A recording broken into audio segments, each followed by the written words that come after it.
Vicente Claudino. Com a palavra, Vossa Excelência. Obrigada, senador João Vicente. Obrigada, senador presidente desta casa, presidente dessa sessão, senador Renan Calheiros. Eu quero aqui também saudar todos os nossos colegas senadores, nossas colegas senadoras.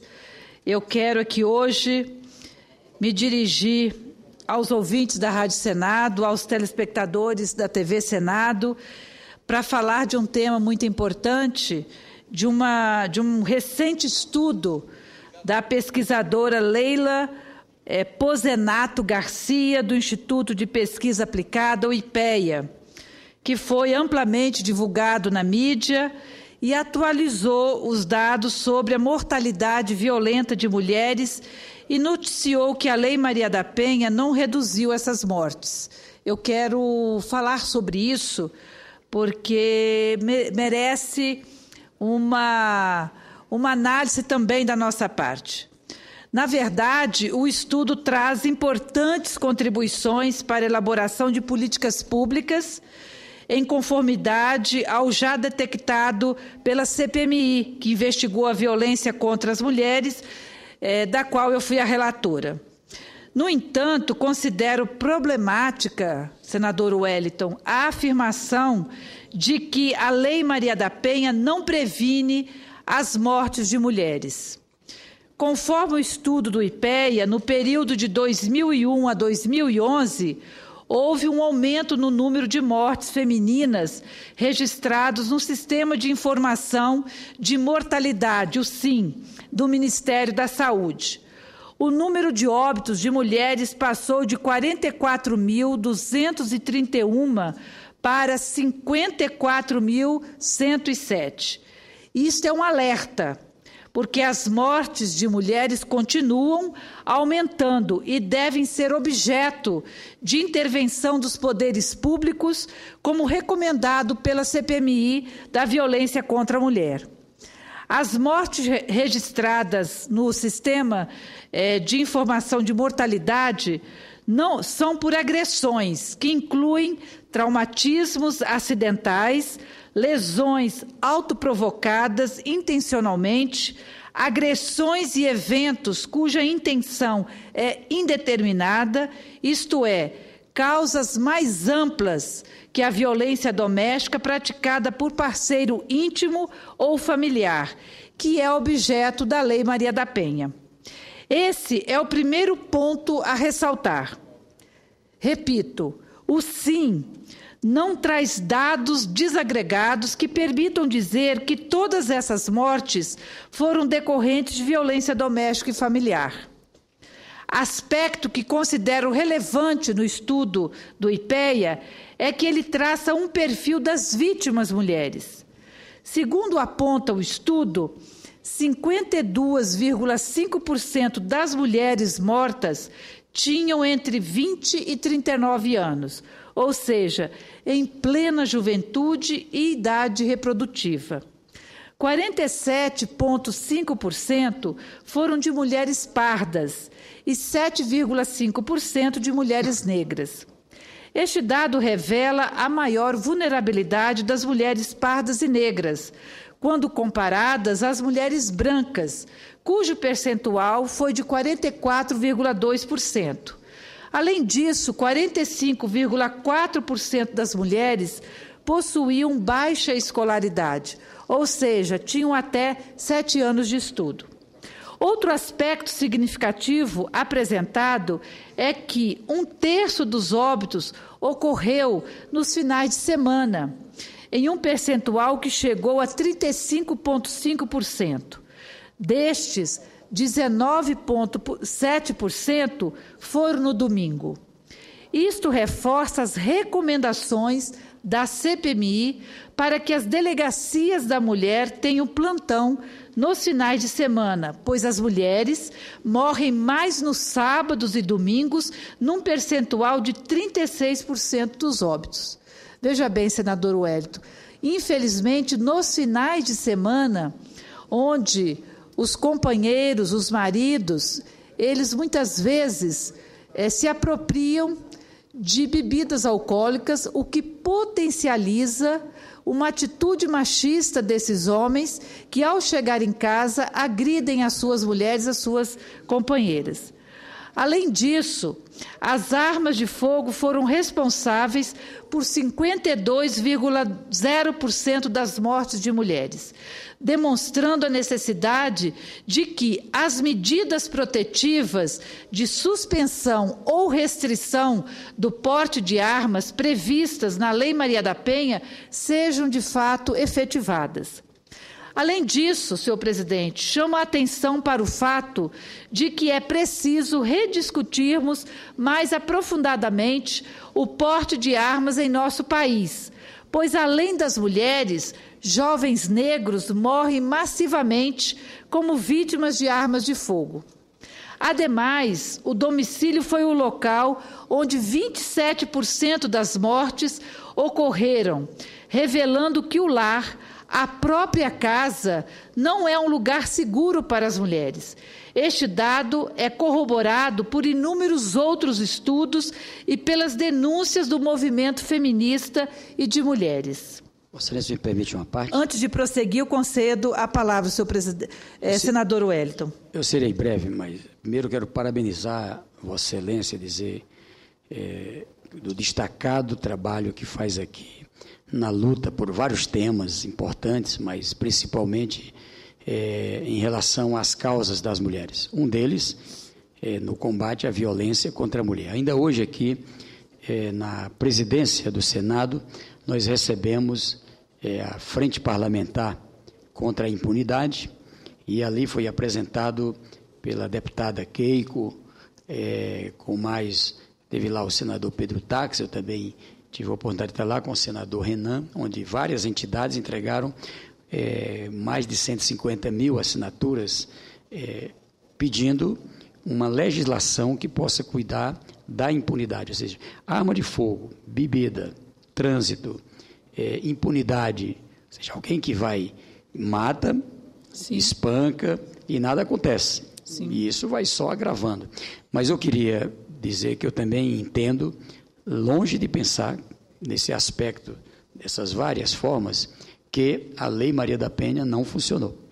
É claro que ela funcionou olhando para aquilo que são objetivos específicos, não é? Sem sombra de dúvida, seria muito pior a situação se não tivéssemos a Lei Maria da Penha. Por isso que eu também comemoro. Com certeza, bebida e trânsito devem ter crescido assustadoramente, porque essa é uma realidade nos estados. Muito obrigado. Obrigada, senador Wellington. Tenho certeza que Vossa Excelência é um grande defensor da luta das mulheres, principalmente no que se refere à violência contra as mulheres. Então, eu quero aqui também agradecer, como membro da Comissão de Direitos Humanos, que tem se empenhado e tem nos ajudado neste trabalho. Então, muito obrigada também pela sua intervenção. No que concerne às regiões onde houve um registro maior de mortes, o Centro-Oeste contabilizou 5,96% e o Sudeste 5,87% desses óbitos para cada 100 mil mulheres. Nessa nova atualização, o Estado do Espírito Santo, vejam bem, o Estado do Espírito Santo, que é o meu estado, superou a taxa de 11%, o que é alarmante, bem acima da média nacional. Ressalto que todos estes aspectos convergem para os resultados apontados no relatório da CPMI da violência contra a mulher e ajudarão na elaboração de medidas protetivas. No entanto, quero pontuar e problematizar a afirmação de que a Lei Maria da Penha não reduziu as mortes de mulheres. Em primeiro lugar, é importante salientar que a legislação penal não é instrumento adequado para a prevenção de nenhum comportamento criminoso. Por exemplo, senhor presidente, temos tipificado penalmente o sequestro e o homicídio, dentre outros delitos. A simples tipificação não impede o cometimento do delito. Por que, então, é importante a tipificação?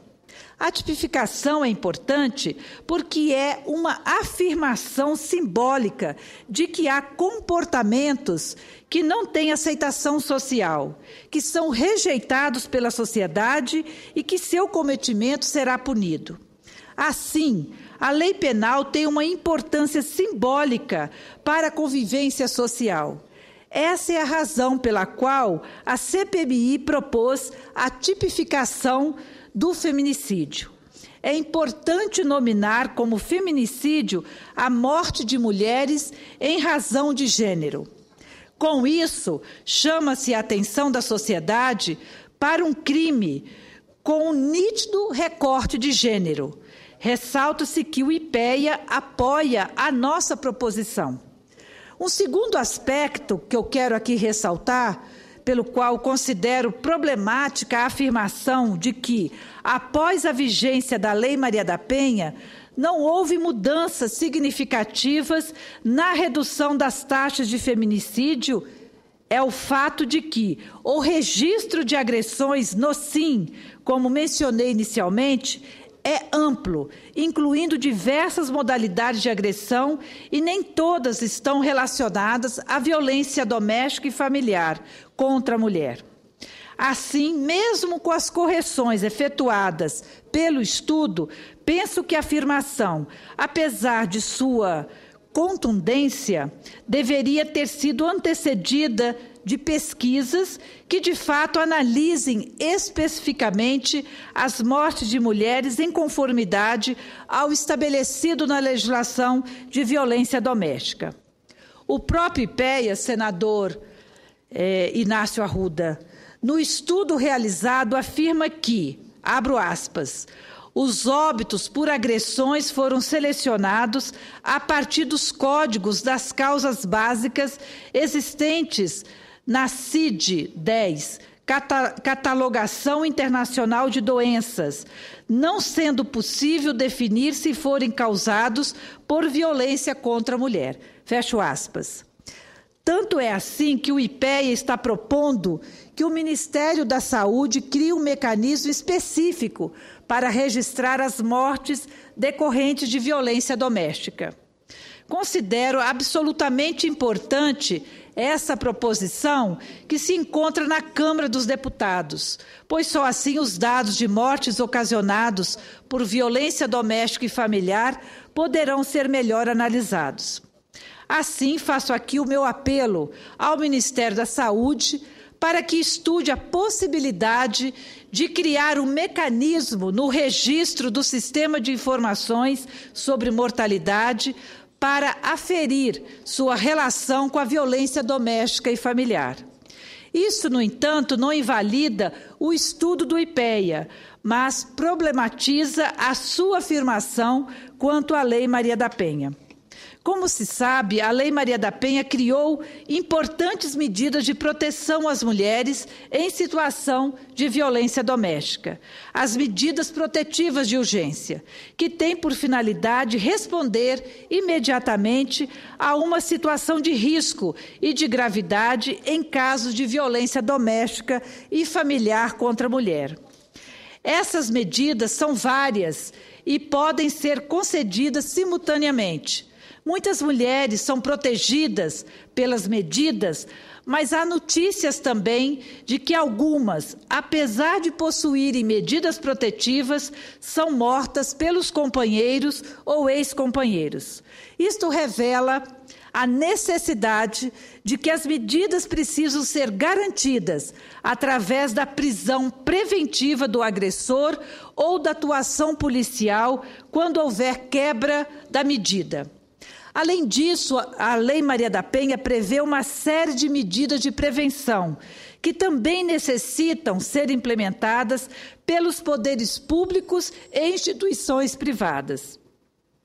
Por exemplo, é importante que os meios de comunicação não reforcem os estereótipos femininos e promovam uma comunicação que estimule a igualdade entre homens e mulheres. Além disso, o atendimento policial às mulheres deve ser especializado. As campanhas de prevenção da violência doméstica e familiar contra a mulher devem ter caráter permanente. A capacitação dos profissionais do sistema de justiça em relação às questões de gênero, raça ou etnia também deve ser permanente. A inclusão nos currículos escolares de conteúdos relativos aos direitos humanos, à equidade de gênero, raça, etnia e violência doméstica e familiar contra a mulher deve pautar a política de educação formal de estados e municípios. Estas medidas integradas de prevenção previstas no artigo 8º da Lei Maria da Penha não necessitam de imensos recursos, apenas de vontade política e compromisso, mas são de extrema importância, pois atuam na base e na formação de valores éticos e morais. A Lei Maria da Penha possui um olhar tridimensional sobre o fenômeno da violência contra as mulheres, ou seja, um olhar que abarca a prevenção, a assistência e a punição. É muito importante para a efetivação dessa legislação que essas três dimensões andem juntas e que sejam conjuntamente promovidas pelas instituições públicas e privadas. Assim, senhor presidente, a Lei Maria da Penha tem dado uma grande contribuição à formulação de políticas públicas de enfrentamento à violência contra as mulheres, à mudança do paradigma jurídico de tratamento dessa violência, bem como para a segurança das mulheres. Por isso, vejo como temerária a afirmação do IPEA, sem que estudos mais detalhados e específicos tenham sido realizados para comprovar ou não a eficácia da Lei Maria da Penha na redução das mortes de mulheres. Desta forma, enquanto não forem implementadas todas as medidas de prevenção, assistência e de contenção da violência contra as mulheres, e enquanto não forem atacados os problemas que impedem a plena aplicação da lei, parece problemático afirmar tão categoricamente a ineficácia da lei. A violência de gênero é um problema profundo na sociedade, enraizado na socialização de homens e mulheres, reforçados pelos estereótipos, pela desigualdade entre homens e mulheres em todos os espaços públicos e privados, pela cultura machista ainda presente na sociedade brasileira. A Lei Maria da Penha é um instrumento importantíssimo para a remoção dessa violência e deve ser aliada em outras ações de enfrentamento às diversas formas de violência contra as mulheres. Nenhuma legislação sozinha poderá mudar uma cultura, mas com ações concretas de homens e mulheres que não tolerem a violência e a cultura machista e com um arcabouço legal, a exemplo da Lei Maria da Penha, teremos condições de construir um país onde a igualdade e o respeito entre homens e mulheres seja o código de conduta vigente. É isso, senhor presidente, que eu tinha para o momento, e eu quero aqui agradecer a atenção de todos vocês pelo nosso pronunciamento de hoje. Muito obrigada.